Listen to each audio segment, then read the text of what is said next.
right, good morning. Today is lesson number 7. We're going to talk about square roots and perfect squares.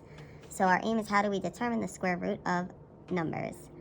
So the do now is what is a perfect square, and give any examples that you know.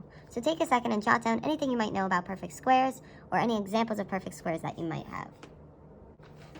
So what a perfect square is it is the product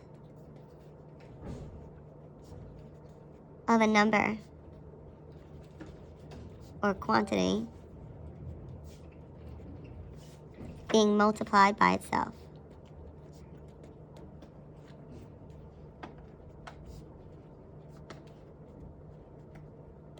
So you may know some examples. So for example, 5 times 5 is 25. So 25 is a perfect square.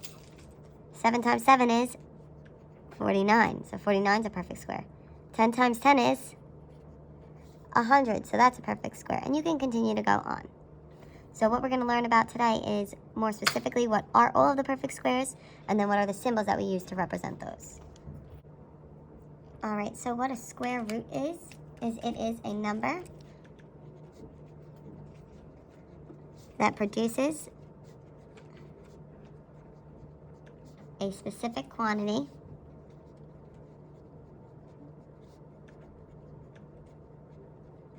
when multiplied by itself.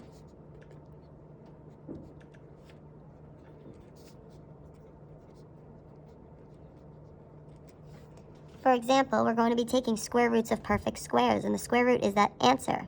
So we said 5 times 5 gave us 25 in the do now, so the square root of 25 would be 5, but we're going to talk more about that in a little bit. So then we have a radical. And what a radical is that symbol that we use to represent this, taking the square root of a number. So a radical is the symbol used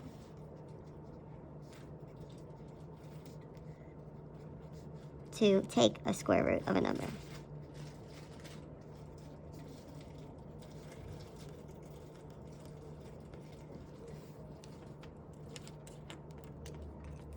And then we have a radicand. And a radicand is going to be that value that's under the radical.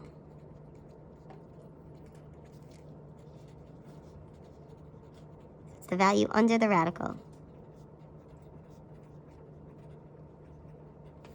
It's going to be what we are taking the root of.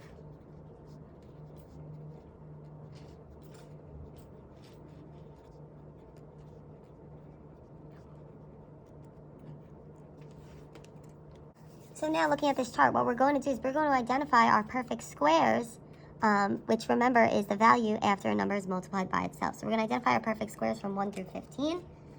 So remember, in order to get that 1 squared is really telling us it's 1 times 1. So 1 times 1 is just 1.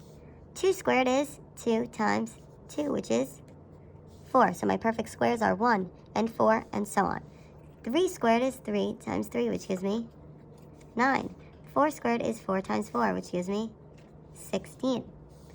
5 squared is 5 times 5, which gives me 25. So I'd like you to continue this pattern and then pause this video and come back and check your answers. Alright, so if you check back, we continue, and here is a list of all of our perfect squares.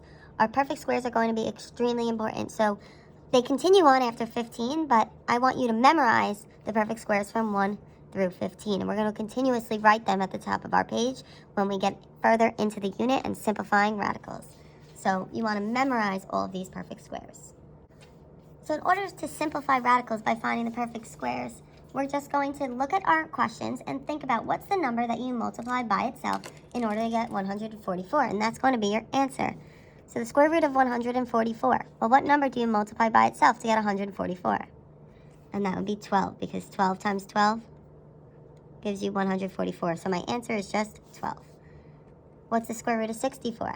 Well, let's think. What do you multiply by itself to get 64? 8 times 8. So my answer is 8. The square root of 4. What do you multiply by itself to get 4? 2 times 2. So my answer is 2. So then what's the square root of 1? Well, you multiply 1 times 1, so the answer is 1. What's the square root of 196? You multiply 14 times 14, so the answer is 14. So then there's a practice worksheet number 7 for you to complete. If you have any questions, please comment on the video or comment in the Google Classroom.